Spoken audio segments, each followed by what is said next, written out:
శరణం.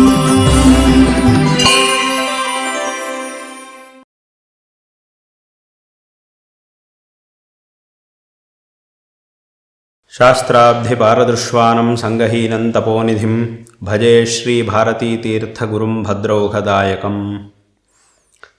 ఇవాల్టి రోజున పరమపూజ్యులైన మా గురువరేణ్యులు జగద్గురు శ్రీ శ్రీ ఆదిశంకర భగవత్పాదాచార్యుల వారు ధర్మ సంస్థాపన కోసం మన భారతదేశం యొక్క 4 దిక్కుల్లో స్థాపించినటువంటి 4 ఆమ్నాయ పీఠములలో సమస్త దక్షిణ దిక్కు యొక్క ఆమ్నాయ పీఠంగా భాసిల్లుతూ ఉన్నటువంటి ఈ శృంగేరి క్షేత్రంలో ప్రతిష్ఠాపించబడి ఉన్న దక్షిణామ్నాయ శృంగేరి శారదా పీఠం యొక్క అవిచ్ఛిన్న గురు పరంపరలో 36వ అధిపతులుగా ప్రస్తుతం విరాజమానులై ఉన్న మా పరమపూజ్య గురువరేణ్యులు జగద్గురు శ్రీ శ్రీ భారతీతీర్థ మహాస్వామివారు సన్యాసం స్వీకరించి 50 సంవత్సరాలు పూర్తయినటువంటి సందర్భాన్ని పురస్కరించుకొని సువర్ణ భారతి అనేటటువంటి పేరుతో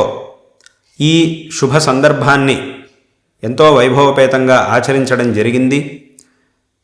తదుపరి వెంటనే వారి యొక్క 75 సంవత్సరాలు పూర్తయినటువంటి విశేష సందర్భాన్ని పురస్కరించుకొని వజ్రోత్సవ భారతి అనేటటువంటి పేరుతో ఈ ఉత్సవాన్ని ఎంతో వైభవపేతంగా సమస్త ఆస్తికులు శిష్యజనులు అందరూ కూడా ఎంతో వైభవపేతంగా ఆచరించడం అనేది జరుగుతూ ఉన్నది.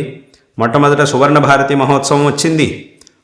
దాని వెంటనే ఈ వజ్రోత్సవ భారతి అనేటటువంటి సందర్భం కూడా రావడం, మా గురువుల యొక్క సన్యాస స్వీకారమైన 50 సంవత్సరాలు పూర్తయ్యే సందర్భం, అదేవిధంగా వారి యొక్క 75 సంవత్సరాల సందర్భం, ఇవన్నీ కూడా కలిసి వచ్చినటువంటి ఈ సందర్భాన్ని శిష్యజనులందరూ కూడా అమితానందంతో అన్ని చోట్ల ఆచరిస్తూ ఉండడం.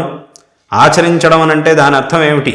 ఈ వర్ధంతి ఉత్సవాన్ని, ఈ వర్ధంతి మహోత్సవాన్ని, వీటన్నిటిని కూడా ఆచరించడం అనేటటువంటి దాని యొక్క అర్థం ఏమిటి అనంటే, ఈ సందర్భాన్ని పురస్కరించుకొని ఎన్నో ధార్మికమైన, సాంస్కృతికమైన, సామాజికమైనటువంటి కార్యక్రమములని చేయడం అనేదే ఇక్కడ ఆచరణ అనంటే. అంతేగాని వ్యర్థమైనటువంటి పనుల కోసం అనవసరంగా డబ్బుల్ని ఖర్చు పెట్టడం అని కాదు.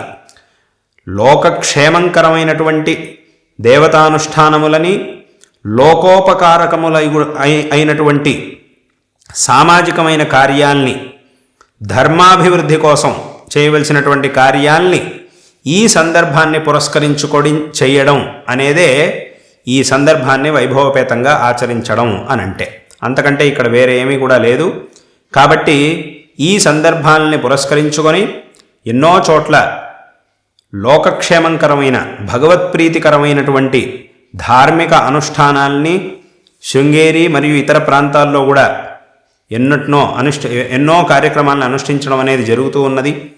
అదేవిధంగా ఈ సందర్భంలోనే ఎన్నో లోకోపకారకములైనటువంటి కార్యాలను కూడా చేయడం జరిగింది.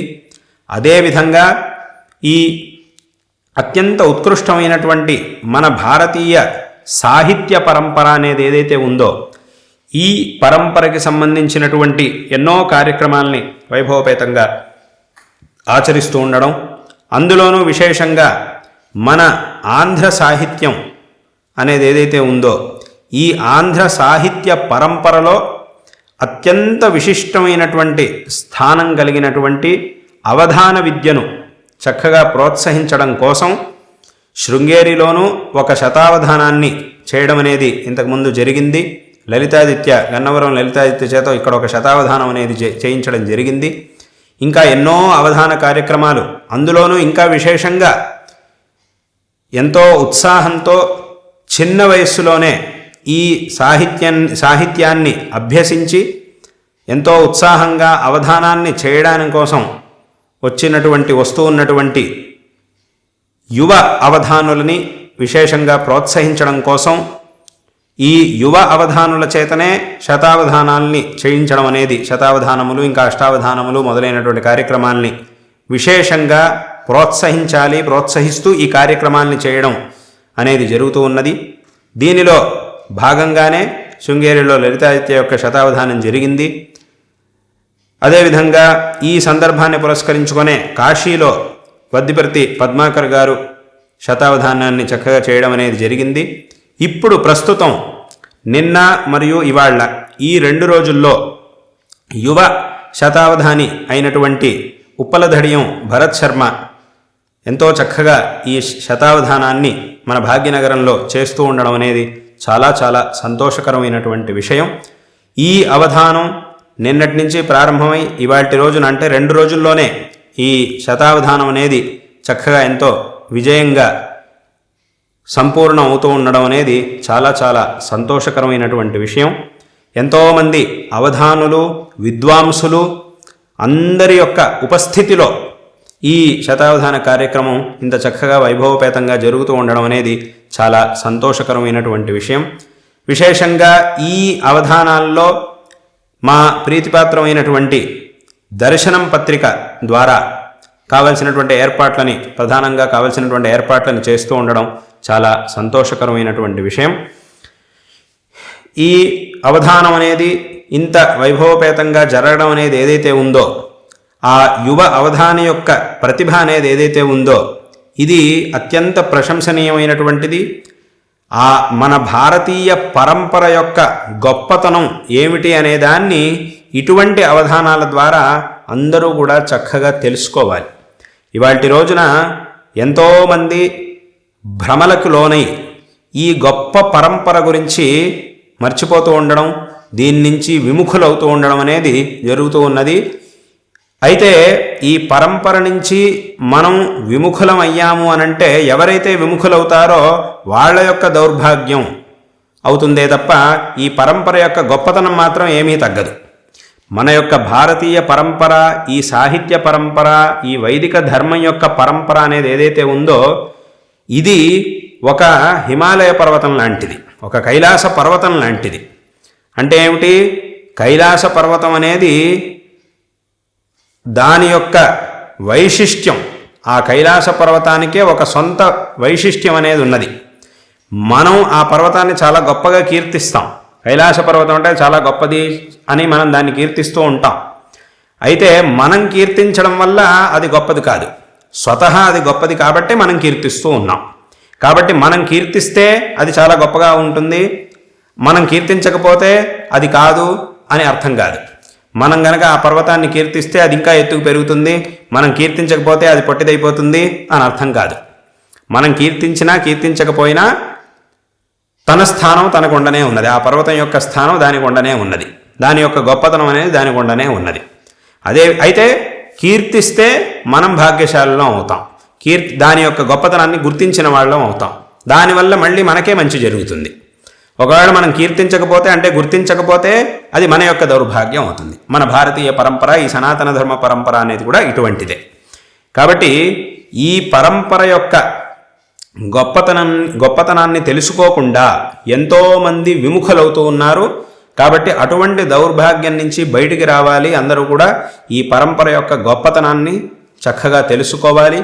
అందులోనూ ఇటువంటి అవధాన విద్యల ద్వారా, ఇటువంటి అవధానాల ద్వారా ఎంతటి ప్రతిభని ఈ పరంపర మనలో జాగృతం చేస్తూ ఉన్నది అనేదాన్ని మనం తెలుసుకోవాలి. కాబట్టి ఇటువంటి గొప్ప కార్యక్రమం అనేది జరగడం చాలా సంతోషకరమైనటువంటి విషయం. ఇదివరకటిలాగే ఈ కార్యక్రమాన్ని కూడా చక్కగా విశేషంగా దర్శనం పత్రిక వారు నిర్వహణ చేస్తూ ఉండడం, దీంట్లో ఎంతో విశేషంగా శ్రమిస్తూ ఉండడం అనేది చాలా సంతోషకరమైనటువంటి విషయం. కాబట్టి ఇవాల్టి రోజున ఈ విజయవంతంగా ఈ అవధానం పూర్తయినటువంటి ఈ సందర్భంలో అవధాని, శతావధాని భరత్ శర్మకి మేము నారాయణ స్మరణపూర్వకంగా ఆశీర్వాదాలను తెలియజేస్తూ ఉన్నాం. అదేవిధంగా ఇక్కడికి వచ్చినటువంటి సమస్త పృచ్ఛకులు, విద్వాంసులు అందరికీ కూడా మా యొక్క ఆశీర్వాదాలని తెలియజేస్తూ ఉన్నాం. అదేవిధంగా ఇక్కడికి వచ్చినటువంటి సమస్త సాహిత్య రసికులైనటువంటి సజ్జనులకి, సమస్త భక్తజనులకి మా యొక్క ఆశీర్వాదాలని తెలియజేస్తూ ఉన్నాం. అదేవిధంగా దర్శనం పత్రిక వారికి కూడా ఈ సందర్భంలో మా యొక్క ఆశీర్వాదాలని తెలియజేస్తూ ఉన్నాం. ఈ శతావధానం జరగడానికి ప్రారంభం అవడానికి 2 రోజుల ముందు, 2-3 రోజుల ముందు భరత్ శర్మ శృంగేరికి కూడా వచ్చాడు. మా సన్నిధికి వచ్చి మా యొక్క దర్శనాన్ని పొంది ఉన్నాడు. ఆ సందర్భంలో మేము విశేషంగా ఆశీర్వాదాన్ని కూడా చేయడం అనేది జరిగింది. మామూలుగా అయితే అవధానం అంతా పూర్తయిన తర్వాత అవధానికి సన్మానం అనేది చేస్తారు.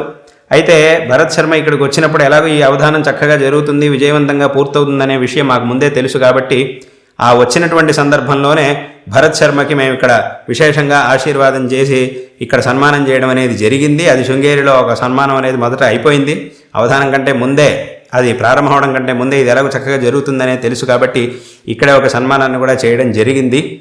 అందులోనూ అది కూడా ఇక్కడ అదే సందర్భంలో లలితాదిత్యని పిలిచి, శతావధాని లలితాదిత్య ద్వారా ఇక్కడికి వచ్చినటువంటి సందర్భంలో మేము భరత్ శర్మకి ఒక సన్మానం అనేది చేయించడం అనేది ఇక్కడే జరిగింది. ఒక శాలువని కప్పించి ఇక్కడే చక్కగా ఆశీర్వాదం చేశాము. కాబట్టి ఆ జగన్మాత యొక్క అనుగ్రహంతో, మా గురువుల యొక్క అనుగ్రహంతో ఈ శతావధానం అనేది చక్కగా సంపన్నమై ఉండడం చాలా సంతోషకరమైనటువంటి విషయం.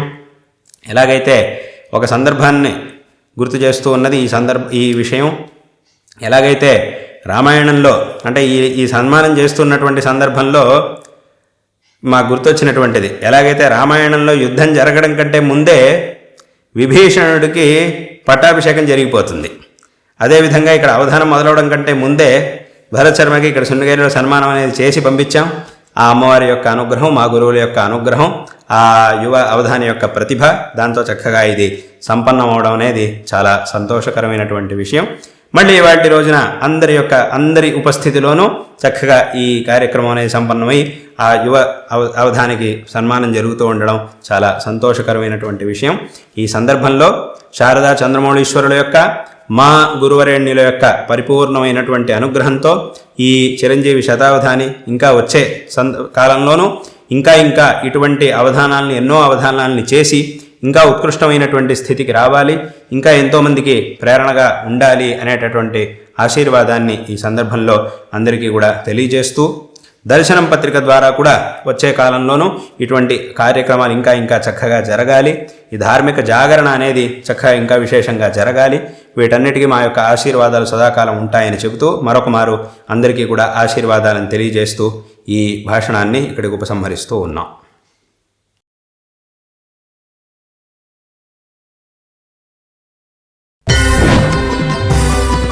దర్శనం